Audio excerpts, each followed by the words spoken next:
And I can't describe exactly what it sounds like or how I experience it, but it's a very much a real experience because I love the Father. I love the Creator, right? And He loves me back. And I can't show that to anybody. But I can tell somebody what it's like, how I experience it, and they can go try it out themselves if they're interested. If they're not interested, I can't really help them, right? It's like each person has the free will to choose salvation, damnation, if you will, whatever it is, you have the free will to choose that. And it's not my job to help Todd. I'll talk to Todd all day if he's willing, Well, but I cannot convince him, right? let's try this thought experiment. And I'm not saying it's your job to convince him. Right. And really, um, I'm talking more of it in terms of myself because I'm hearing you and Mhm. Todd talk. And let's say that let's use a thought experiment here. Let's say, and you might have heard this thought experiment before, but let's say that Todd believes that Buddy Holly, the musician who died, he rose, he came back, and Buddy Holly is a god now. And he Mhm. prays to Buddy Holly. He talks to Buddy Holly. He when he has questions, Mhm. he talks to Buddy Holly as a Mhm. god because Buddy Holly is a god. Mhm. Let's say, for the purposes of this thought experiment, that Buddy Holly is not a god. Mhm. He's made it up in his head for Todd's made it up in his head for whatever reason Mhm. that Buddy Holly is a god and he's praying to a god that doesn't exist. Mhm. How could we show Todd that? Is there a way we could show him that? But Buddy Holly, you're kind of wasting your time here. I know it may not be helping you. Mhm. You might feel better, and it might be, you know, Mhm. you know, just the Mhm. belief itself might be helping, but the actual notion of Buddy Holly existing is not real. Mhm. It's not true. Right. Well, basically, Todd and I would be in about the same boat, really. I believe in an image of God, right? I can't see God. I can believe in a creator, and I got my own, the spirit being that's on this super high level that it'll take me half of eternity to ever get to the point where I can actually sit face to face with him, right? And so it doesn't really matter. You know, the world's full of religions, just thousands and thousands and thousands of little belief systems in every little community or what corner of the planet. And people worship whatever they worship. It might be some ancestors, it might be some version of God or some saint or something. And it's all worthship is what it is. Worship is basically worthship, giving worth to something. And that in itself is a spiritual experience, right? If it's something better than you, something higher, and you're reaching up for it, that is a spiritual experience, period. So we would encourage Todd then to continue to pray and worship Buddy Mhm. Holly, Yeah. even though Buddy Holly's not. Yeah. We just know that Buddy Holly happens not to be a real entity. Yeah. Go ahead and worship Buddy Holly because why? Why do little kids worship Santa Claus? Do we talk them out of Santa Claus?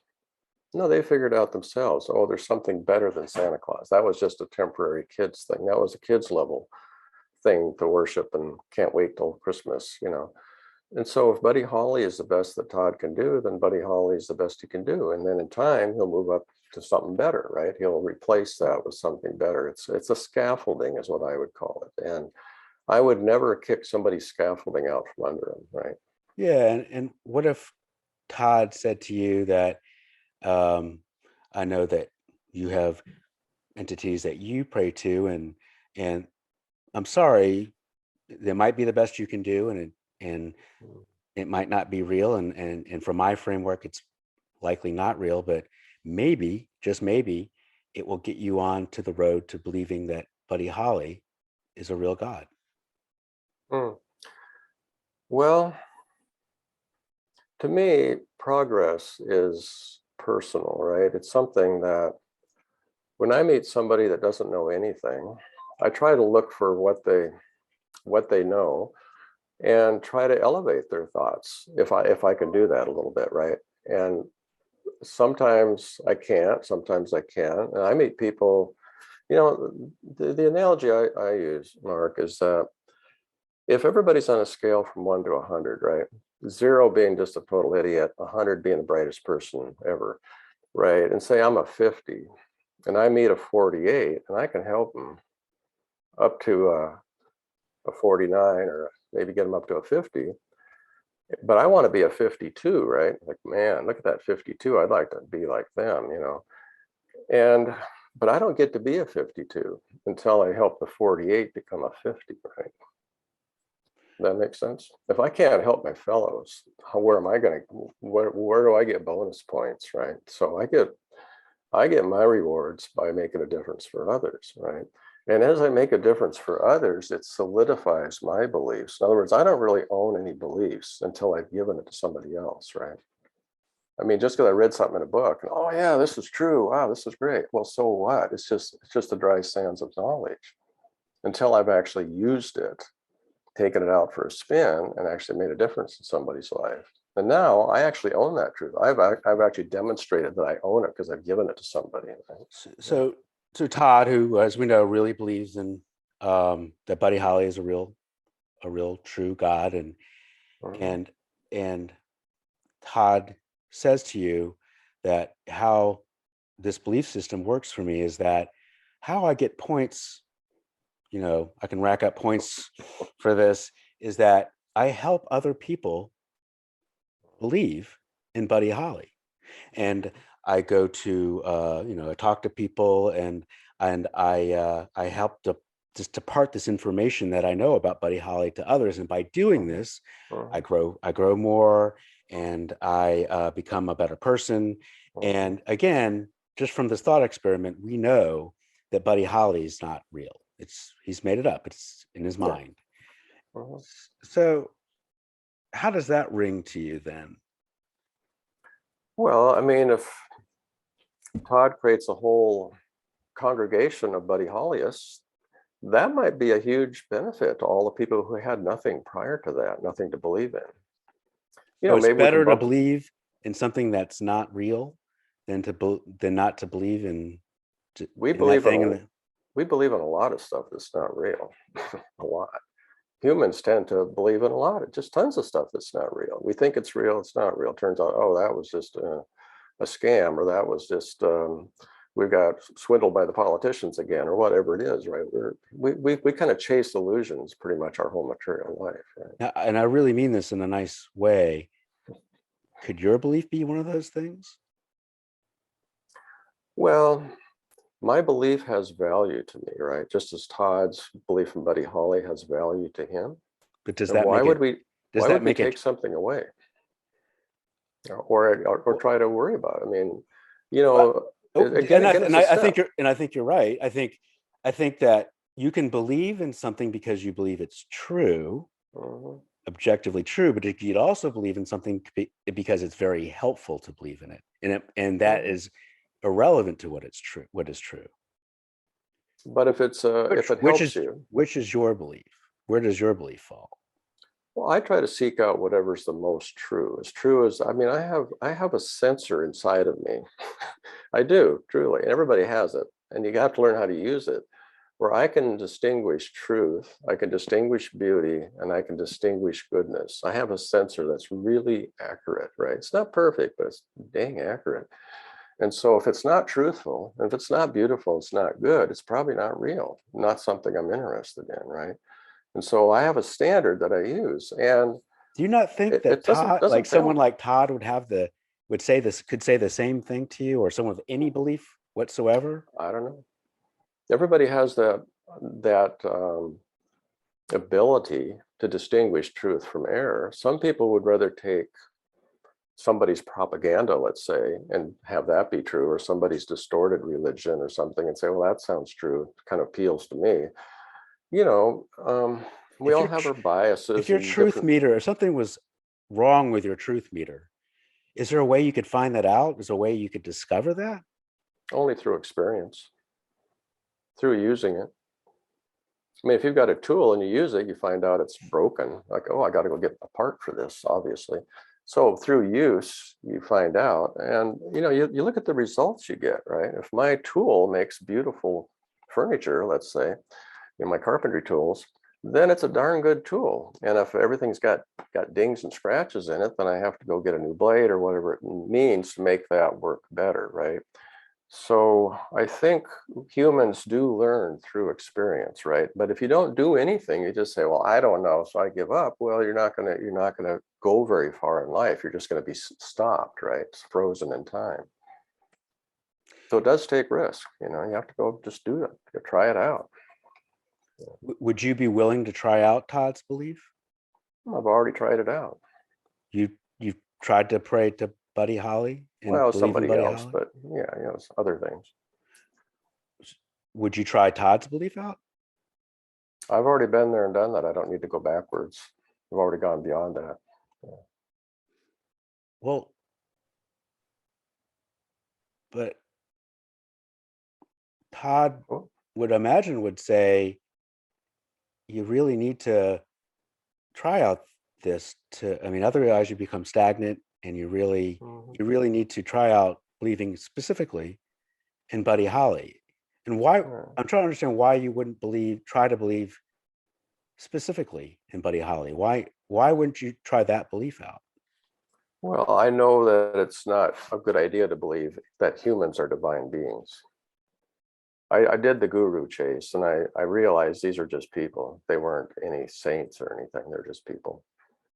I've been there. I checked that out. And, there's some really wonderful people out there. And I learned a lot from them, but I don't make them saints. I don't make them gods. I just make them people that have insight. So That's it all they seemed like are. in that situation, you had a really strong belief that maybe this person was a god.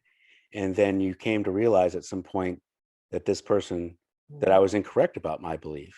Mhm. Was something Yeah, I wrong? learned to not put people on pedestals. Yeah. Was something, would it be possible to say that at the time you thought your truth meter was working well, but then you realized that something was wrong with your truth meter? Back then, I didn't really have a concept of a truth meter, but I was looking. I was hungry, and hunger is a good thing if you're on a journey, right? You want to be hungry for the next destination, right? Like, what's the next step I want to get to? And I see teachers as temporal helpers, guideposts along your journey, right? They're not permanent. You don't keep going back to the same sign. Oh, yeah, New York's that way. Let me go back to that sign again, make sure I'm still going. I don't have to go back to that sign once I've seen it, right?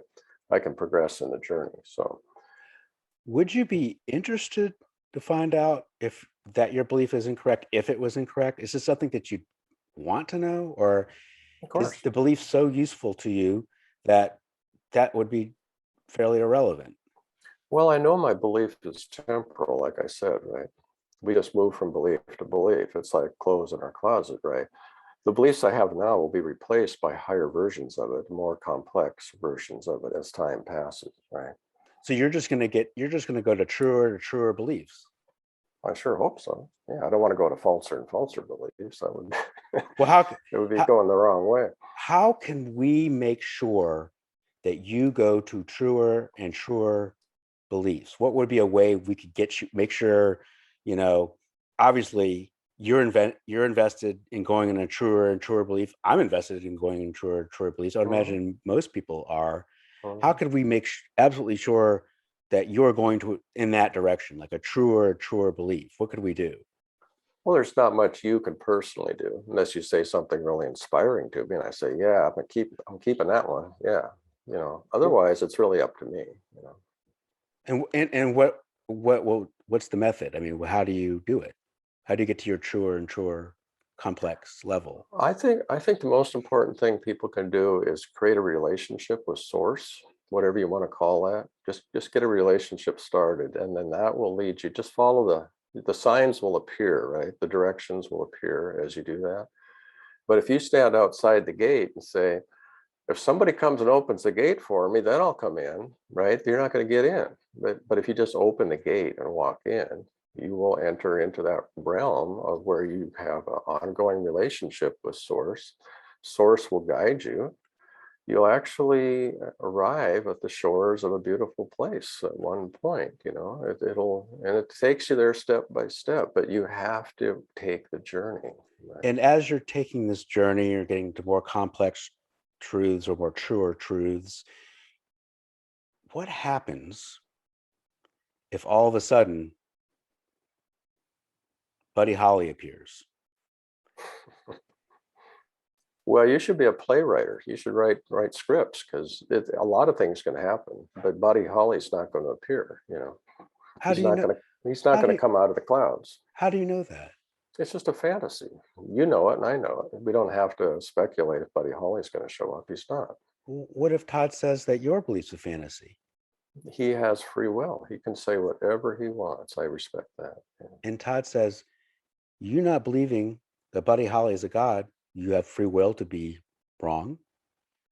You can believe whatever you want. No, again, beliefs are temporal. I respect Todd's beliefs, right? They're where he's at currently. Some people believe that the frog in the pond is God, right? In their little village. That's fine. That's better than no belief at all, right? Having a false belief is better than no belief at all? Most of our beliefs are built on constructs, right? That were borrowed from somebody else, our ancestors or whoever, right?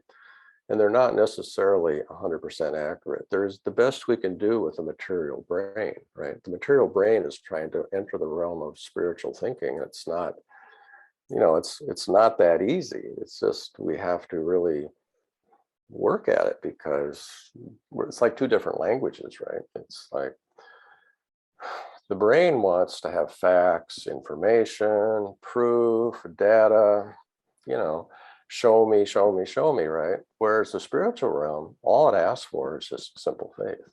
The faith of a little child that believes in its parents, right? That trusts its parents.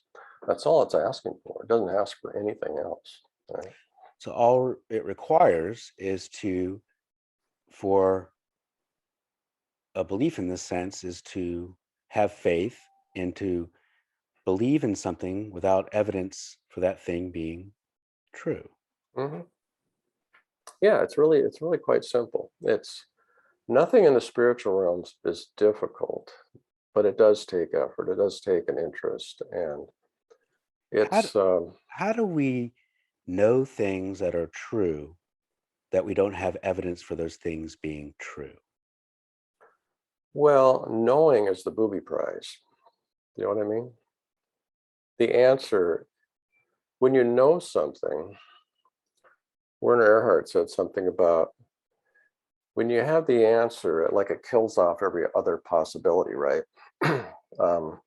Like to decide something, side is in the word decide, right? And side is like pesticide, suicide, formaldicide. There's all these sides, which mean to kill off that, right? And so when you decide, you've killed off every other possibility. So if you try to decide something about God or about the soul or about the future of what happens after I die, then you just stopped all other possibilities from existing, right? So the biggest mistake is to decide anything. Don't try to get the dang answer. The answer will not help you, right? The answer is of no value. It just puts you in a spot of, oh, I got the answer. Good. Now I know. Like, you don't know anything. Knowing the answer doesn't give you anything, right? Not knowing the answer is the best place to be. Like that way you're wondering, I wonder what's real, right? Let me look around some more, because I don't know. But I think it sounds like you're telling me that you do have an answer. For myself, I know what's worked for me, and I've seen it work for others. But I think you're And telling me it's true. it's true for me. Can we It's have our true for own others. can we have our own personal truths Of course. that Yeah, aren't we have our own experiences. Yeah. our own experiences, but can we have our own Mhm. personal truths? Can Todd believe that Buddy Holly is a true, real God, and you can have your belief, and both are equally true? They're true for us personally. They're the best. Truth is relative, right? Is it? Like, do you have a rheostat on your light? You can make it brighter or darker, right? Some people's lights aren't turned up very bright, but they're still a light shining, right? And some people have a real bright light, and it's still just a light, right? If I'm if I have a bag of even or odd marbles, and it's a bag of marbles, and I can't see in this bag, could it be said that there is an objective universal truth there? Either there's an even number of marbles in the bag or the odd number of marbles in the bag, and it doesn't matter what my personal truth is, it's just true? I'm not sure of your analogy there. I don't try to get in these realms of sorting out these situations, which is how do you prove what's true and what's not true. I'm not sure. Because I it mean, seems it you, seems you like with kind of the go there, but I don't know if there's much advantage to trying to sort out if Buddy Holly's God is better than my God or something like that. It's like, why not encourage everybody to have a connection with source, whatever that looks like, at whatever space you're at right now. Maybe you got to go do the tarot cards. Maybe you're going to go take a walk in nature. Maybe you're going to, meditate. Whatever you do, I don't care. It'll all lead you to the source, right? All attempts are of value because they will take you in the right direction. Because if you try something and it's not giving you good results, it'll help make the next thing that maybe is better appear, because now you've eliminated this isn't going to get me there. I can tell this. Now what's next? Oh, let me look over here. This person says they've done this and it really helps. So you go do that, and eventually it's like the road up the mountain, right? You take some of the paths that kind of take you back down the mountain, like, well, I'm not going down that path again. But eventually you find the top of the mountain, right? And every time you elevate a bit in your thinking, the view gets better. You start to see further out into eternity, so to say, right? You can start to see the shores on the other side, the eternal shores they talk about in Christianity. And at my age, I can see them. I'm like itching to get upstairs to the next world because I see how beautiful it is, right? And I love living here. I got my grandchildren and stuff, and I don't want to go anywhere. But I have no fear of moving on because the material world has been a great adventure. It's been a let me learning journey for me. So let me ask you yeah, this. Do you have a fear of dying, fear of death? zero, none at all. No. Let me ask you this. If you didn't have your belief, the belief that you have, do you think you'd have a fear of death at that point? I would. Mhm. Yeah.